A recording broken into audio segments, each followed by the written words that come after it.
Hello there guys and welcome back to the channel. So Negasonic Teenage Warhead Deep Dive has come out and I think it's pretty obvious that she's gonna be one of the kind of like need to get champions for competitive play. At the very least, that's my first impression. She doesn't seem like a champion that I'd be willing to miss whether I need to get the early access bundle or most likely grind for her in arena. Because she seems to be destroying everything and anything to do with every single tough skill defender. Like Killmonger, like Korg, needless to say, like Bullseye, and even Attuna. And she does have kind of Shuri-esque quality to her as well. So let's, take a look at her. She's primarily, well, not primarily, she's pretty much entirely dealing in Incinerate damage and Incinerate vulnerabilities.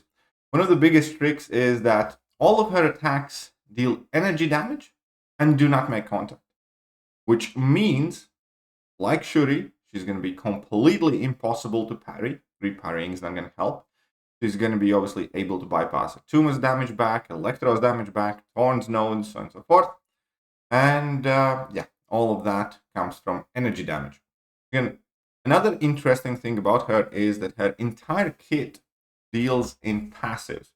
Everything she does, including parry, passive.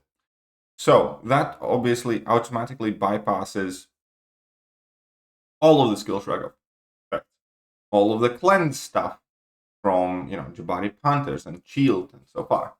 Because her parries and all effects are passives, Killmonger is not going to get any extra power. Korg is not going to be able to shrug it off, so on and so forth. You guys get the point.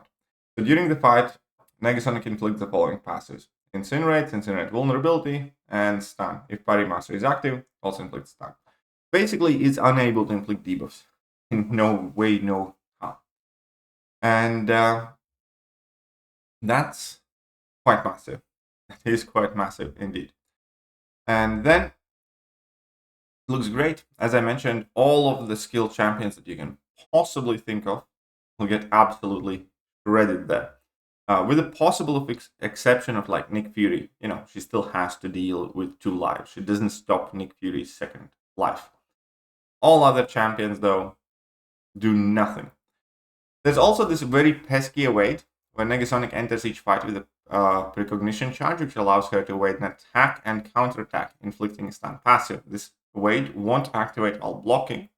And it's 15% chance to evade medium and light attacks that make contact, and 100% chance to evade while charging heavy attack. So you're going to be able to do the Mr. Negative type of thing with her, where you charge a heavy attack and let opponent run in at you as well. And this is the very funny thing where she has a 100% chance to evade opponent's counterattack. That is Kate Bishop's counterattack, or Bullseye's counterattack, or Else's counterattack.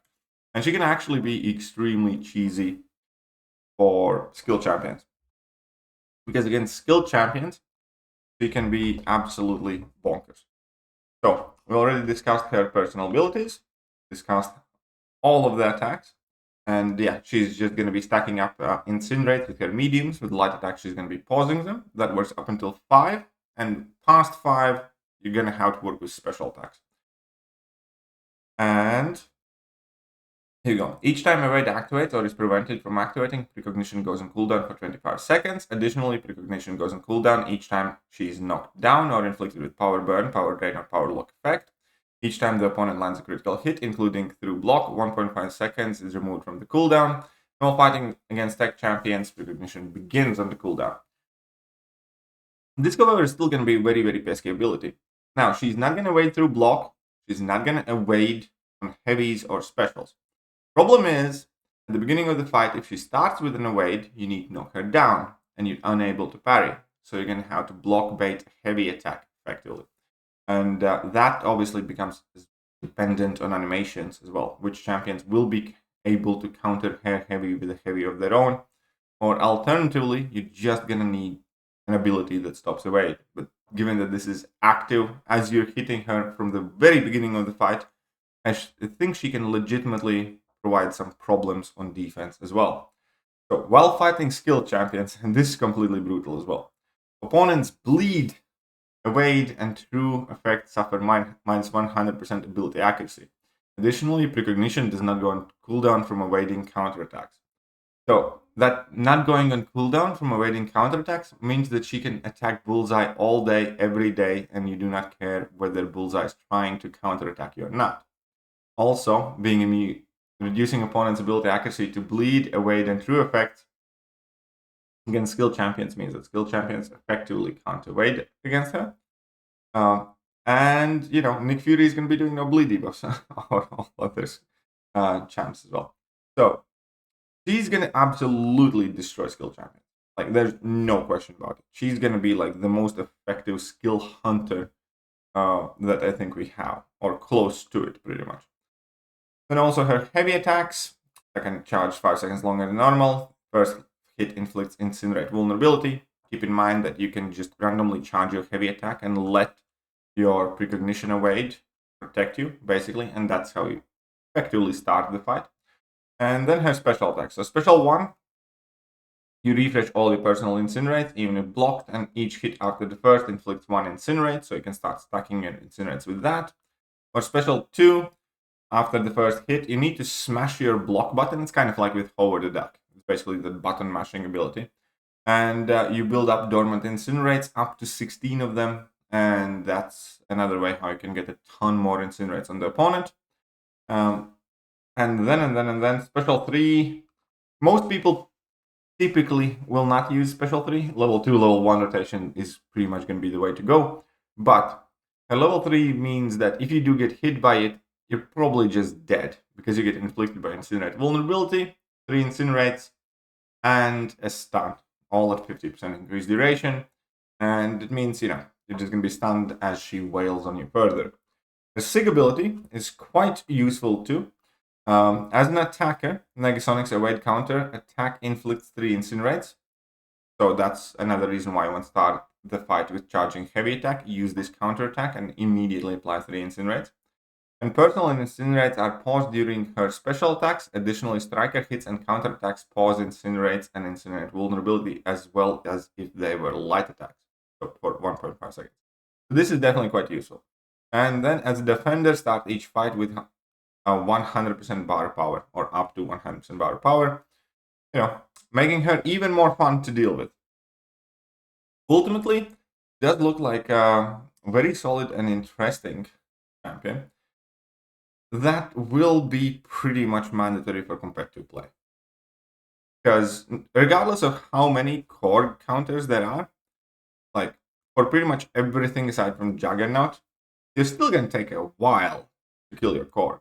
In almost all the cases, if you're talking about equally ranked up champions.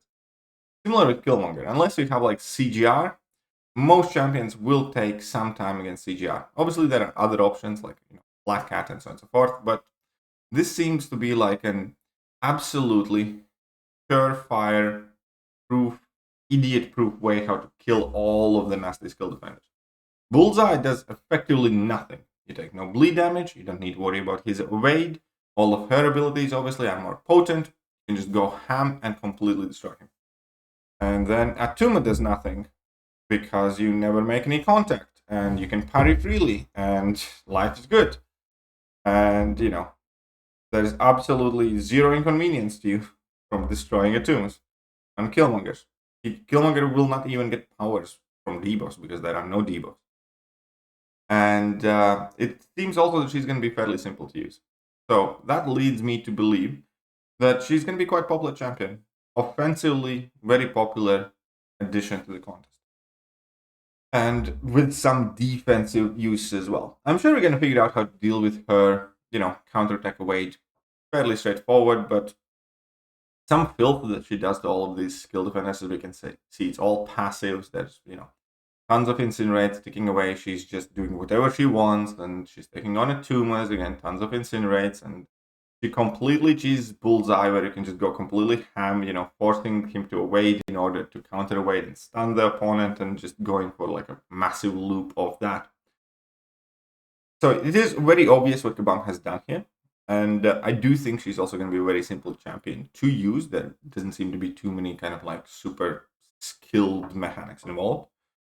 And yeah, obviously, she just seems like a needed, useful champion for Alliance Wars, for Battlegrounds, and surely for some other things in game as well. Unless her damage is gonna end up sucking. That's literally the only thing that can bring down her from being like a meta champion. If she's not gonna be fast enough, that will be the end of it. And I suppose how well she deals in non-skill matchups. But I think she's gonna, I think everything's gonna be fine with her utility as well, because we all know how useful is Shuri's, non-contact attacks and so forth. So definitely quite interesting. The only thing that kind of annoys me here is that there's no synergy with Inequity and Despair Masteries at all. Typically when they kind of force champions to go all passive, they have some sort of dexterity or inequity replacements or some petrifies or something. There's going to be nothing that counters like willpower healings or, applies the inequity weakness.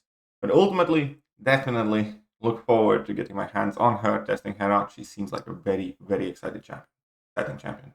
Let me know what you guys think, and I'm going to catch you guys soon. Bye.